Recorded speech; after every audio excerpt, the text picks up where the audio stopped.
All right, guys, on today's episode, we are tackling the question, is eBay cracking down on new sellers? Maybe this affects you right now because you're thinking about getting in and starting an eBay account. Let's dive in and see what they're doing right now. Yeah, we've had a couple instances where we know a couple people who've had their accounts restricted. So we kind of wanted to dive into how to prevent that from happening and kind of what could happen and how to prevent that, and talk a little bit about, is eBay doing this to new resellers and why is this happening? Kind of just, break it down and break it apart. So yeah, absolutely. And I feel like new people coming in, setting up accounts will be more affected. They'll be under more scrutiny with eBay just because eBay's trying to limit the amount of fraud, limit the amount of scammers or people who are getting stolen items and then selling them on eBay as the marketplace. eBay doesn't want to be responsible for facilitating that sale, and that's why they are cracking down on some of the new sellers that are coming in. Totally understandable in the day and age that we live in right now. It's understandable that they're trying to cover their back. So that is the biggest thing with what's going on. And they are also under more pressure now with the new Informed Consent Act from the FTC. So they have to inspect their sellers a little more carefully. And so that's one of the reasons is why. But also, before we dive into ways to prevent your account being restricted, we do also want to say that we've noticed that in conflicts with buyers and sellers in our community, that eBay has been siding more with the seller more recently, because it's a pendulum swing. It goes back and forth where they're like, okay, they almost automatically side with the buyer, but we've had several instances where they've now it seems like they're swinging and they're not, I don't want to say favoring the seller more, but it's been a lot better than it used, probably last year. It's a lot better than it was. Yeah, like Melissa said, they have done a pendulum where they swing sometimes to the buyer. The last 20 some years, you see it. And swing sometimes to the seller, and they'll favor the seller or favor the buyer. And right now I feel like they're pretty good where they're favoring both, and the sellers are getting stuff taken care of that normally they wouldn't get taken care of with eBay. So that's cool. Yeah. So back to, so what's going on with some newer seller accounts? So basically they are monitoring them a little bit more. I feel like if you throw any red flags in your account, then they might check what's going on. So for our business model, we love high profit, higher dollar value items. Low volume.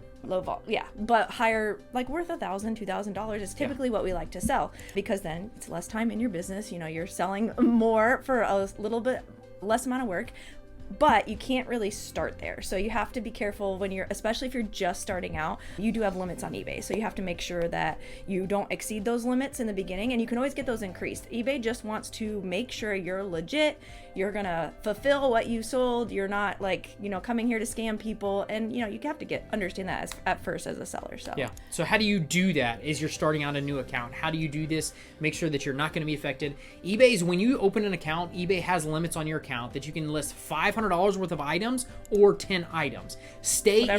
Whatever comes first. Yeah, so stay in that threshold. The cool thing about this is, and this is what we teach our students as well, is listen, you want to be selling $10, $20, $30, $40 items. If you have something that goes south at $10 or $20, it's not going to break the bank. It's not going to be one of those things. You're learning lessons. You're learning how to navigate the whole process. You want that to be a $10 or a $20 item versus a $2,000, a $3,000 item that you're going to run into a snag with it. So you want to build the foundations on those lower priced items. So when you do get up to what our business model is, lower volume, higher profit, when you get to that point, you already have the track record. You've built the relationship with eBay through the last couple months. You're learning how to navigate everything. You're doing everything on time. You're doing it how you're supposed to be. eBay will go to bat for you. They'll see that you're doing the right thing, and slowly you're increasing what your business model is, and then they will go to bat for you for that. So that's what really comes first to protect yourself, is learning the process. Don't just jump into eBay, open an account, and then try to list something. And it might sneak by eBay. It might happen to where you can list something for $2,000,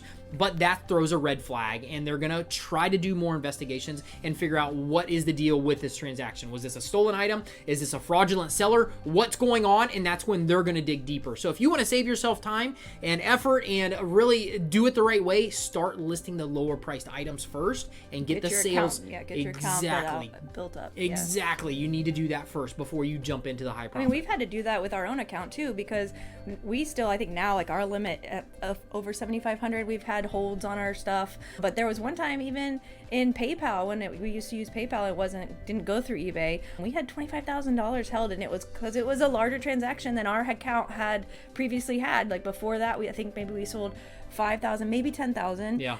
But 25,000 was a huge transaction. So they like, wait a minute, what's going on here? And they're trying to make sure it's legit. So they tried to hold our money for 6 months, but we didn't let that happen. So I think we did a podcast about that not that long ago. So yeah. But yeah, so one of those things that, yeah, like we said, this is the best route into starting your business, is doing the lower priced items. And all eBay is, and we're not faulting eBay in this, all they're trying to do is cover their bases. They're under scrutiny from other government agencies and stuff like that, to where they're trying to do the right thing, and that's why they put laws into order, that they're trying processes, to cover processes, that they're trying to cover their bases to protect them, but it is frustrating. you. So it is, and that's why we want to also help. Another thing you can do, like build up your account slow, and when we say slowly, like, you get to work and sell those items and get your account moving, because the faster you can get stuff moving through it, then those limits can get up and up. And you can ask, you've done that over the years. Hey, my limit is whatever. Is there any way you can increase it? They'll go and check out your seller history, see what your account status is at, and you've never had a problem getting your limits increased. It's one phone call to them and do it. Yeah, we started out, I think 75,000 was the lowest that I remember. We got it raised to like 150,000, and then got it raised up to $250,000. And this is for the inventory limits that they have us on. We never hit the amount of items that we're at, because we're a low volume, high profit, but we always hit the limits of what they've given us. They say, okay, you can't list this much, and it's a phone call to them. They look back at our track record, see how long we've had accounts with them, and that's when they raise the limits, and they're like, all right, well, this help you, we'll get you $500,000 is what you can have inventory up to $500,000 listed on eBay.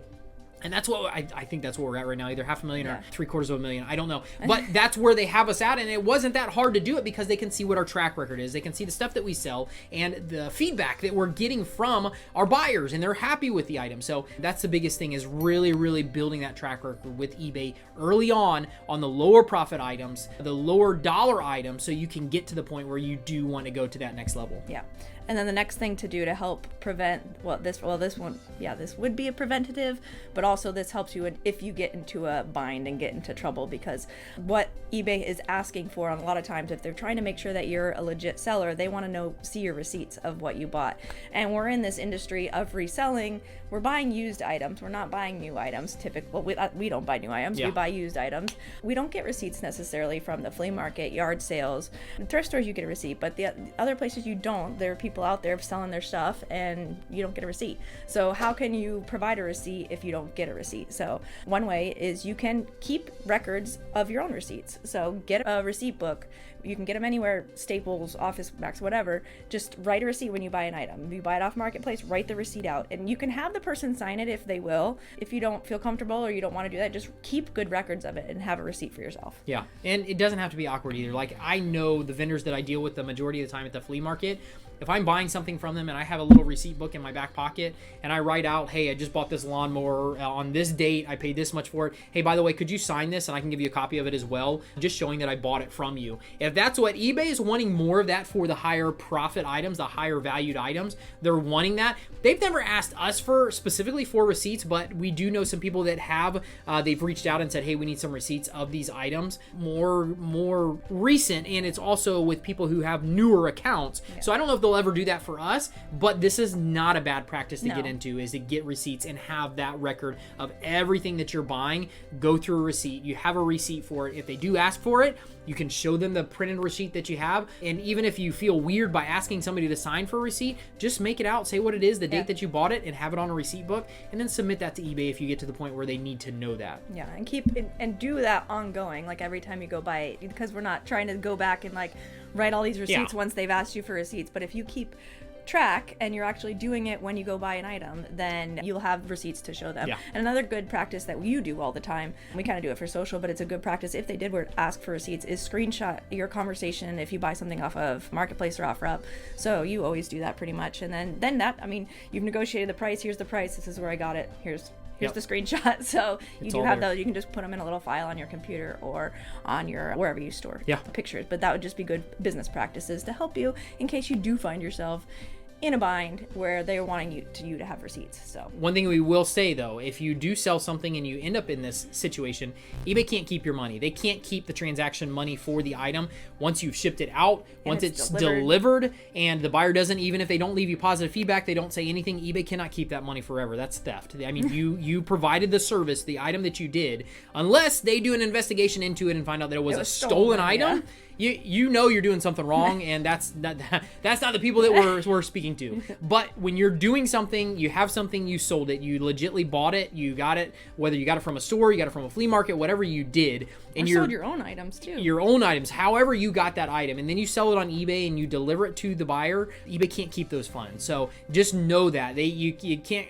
This whole transaction can't go out in eBay's favor of they can hold it for a while. They can, and you can argue with them, and you can show them, try to give them the documentation that they need, but at the same time, just know they're not going to say, okay, $2,000, we're going to keep this money because we think it's a fraudulent charge or something like that. That doesn't happen that way, especially when you're not doing anything wrong. They can't keep the money. That's not the option that they have in this situation. So just know that moving forward, yeah, you're safe, and there's other precautions, even like what we had to do outside of eBay for that $25,000 transaction, which eBay didn't have any issues with this. This was prior to eBay's managed payments. Yeah, so this was through PayPal, but we had to go outside of eBay, outside of PayPal, and we had to get this rectified through another resource that we did, and it got solved very quickly for us. So just know that that's not an option, that eBay cannot just take your money for a transaction like that. Yeah, so just know, like, we didn't want to like do this episode to scare people, but just to be informed. Absolutely. And to know if you are starting a new account, get that account like seasoned, get stuff sold,